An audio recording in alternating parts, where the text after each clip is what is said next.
আজকে সারা বিলেতে anti migrant মিছিল শুরু হয়েছে, যেখানে মিছিল শুরু হয় সব দোকান বন্ধ করে দেয়। কারণ কি তাজ ভাই, এই দোকানগুলোতে তো এথনিক মাইনরিটিরা কাজ করে। তাহলে যখন আপনার 25টা শহরে শনিবার রোববার মিটিং হবে, মিছিল হবে, তখন শনিবার রোববার আপনার সবচেয়ে বেশি বিজনেস বন্ধ করলে ব্যবসা কিভাবে চালাবেন?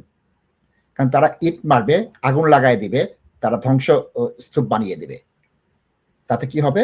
তার ব্যবসাটা একদম শেষ হয়ে যাবে। এই So where is the law enforcement agency to protect it? নাই তাজ ভাই, তারা তো এটাও সত্য, একটা মিছিল থেকে 500 লোক থাকলে কতজন পুলিশ দিয়ে আটকাবেন একটা ইট মারার থেকে তাজ ভাই, একটা পেট্রোল বোম থেকে?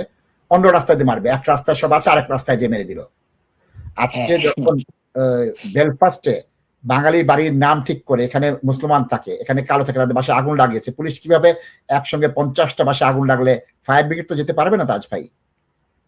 বসবাসের অযোগ্য করে ফেলবে। বুঝছি তো নাশিদ ভাই, এখন এই যে ফ্রিডম অফ স্পিচ, ডেমনস্ট্রেশন, এগুলার তো কিছু কিছু রেস্ট্রিকশন তো নাশিদ ভাই থাকতে হবে নাশিদ ভাই। তাজ ভাই একটা উদাহরণ দিতে হবে। আজ 3 বছর ধরে সেন্ট্রাল লন্ডন সহ বিলেতের বেশিরভাগ শহরে প্যালেস্টাইনের সাথে সংহতিপূর্ণ যে মিছিল মিটিং হয়েছে, কয়টা আগুন লাগিয়েছে, কটায় মারামারি হয়েছে? আপনি ব্যান করে দিয়েছেন, সন্ত্রাসী সংগঠন ঘোষণা করেছেন। আর কি হয়েছে? এন্ড অফ দ্য ডে তো কোর্টে বলছে দ্যাট ডিসিশন ওয়াজ ইলিগ্যাল। আমি বুঝলাম তাজ ভাই, কিন্তু এরা কেন সন্ত্রাসী হচ্ছে না? এদের কেন ওই স্যাংশনে আসছে না? কারণ এদের সাদা, এদের বর্ণ সাদা। তাজ ভাই, এখানে আইন দ্বিমুখী ভাবে কাজ করছে। এটাই হবে কি আমার এথনিক মাইনরিটির আমরা যারা আছি, জি, আমরা আমাদের রাইটের জন্য আমরা ফাইট করতে হবে সম্মিলিতভাবে। আমরা যেন আমরা আমাদের পজিশন থেকে যেন ওইটারে আমরা কাউন্টার করি, এবং আমরা সরকার পুলিশের উপর, আমি আইনের প্রতি শ্রদ্ধা করে একজন আইনজীবী হয়ে আমি বলতেছি, I have no faith in the law and order system of United Kingdom at the moment. So আমরা আমাদের মতো এটারে হ্যান্ডেল করতে হবে, কাউন্টার করতে হবে।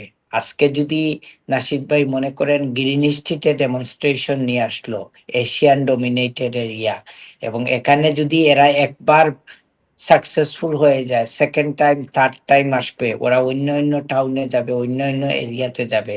সো আমি বলতেছি না কাউকে ইলিগেল কিছু করার জন্য, আমি বলতেছি না কেউ মুখে কালো কাপড়টাকে প্রটেস্ট করবেন, আমি বলতেছি কাম টু পাবলিক এন্ড আপনারা আপনাদের রাইটের জন্য আপনারা কাউন্টার করেন। এটা কোনো ইলিগেল জিনিস না। Let police handle the situation, এবং আপনারা এখানে কোনো আনফেয়ার কোনো কিছু ব্যান করে দিয়েছে যে হোয়াইট চ্যাপেল আসতে পারবে না। এখানে বৃহত্তম মসজিদ আছে, ব্রিটিশ বাংলাদেশে আছে, হোয়াইট চ্যাপেল বাংলায় লেখা। তারা এসে প্রথমে অ্যাটাক করতো হোয়াইট চ্যাপেল স্টেশনে, তারপরে ব্রিক লেনে বাংলা লেখা কেন, এগুলো অ্যাটাক করতো, তারা ঘোষণা দিয়েছিল, ব্যান্ড করে দিয়েছে। তাছাড়া আমার কথা হচ্ছে, এই উগ্রবাদী যারা এটা মারামারি করবে আমরা জানি, তাদের বিরুদ্ধে আমাদের এখন পদক্ষেপ না নেই, এই মারামারি গৃহযুদ্ধের রূপ নেবে।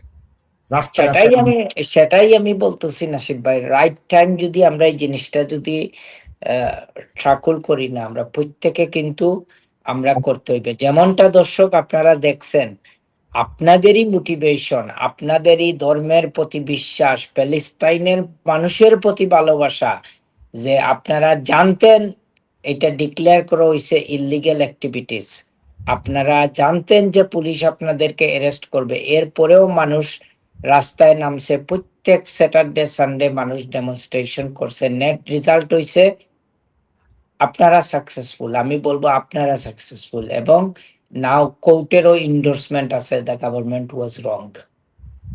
জি তাজ ভাই।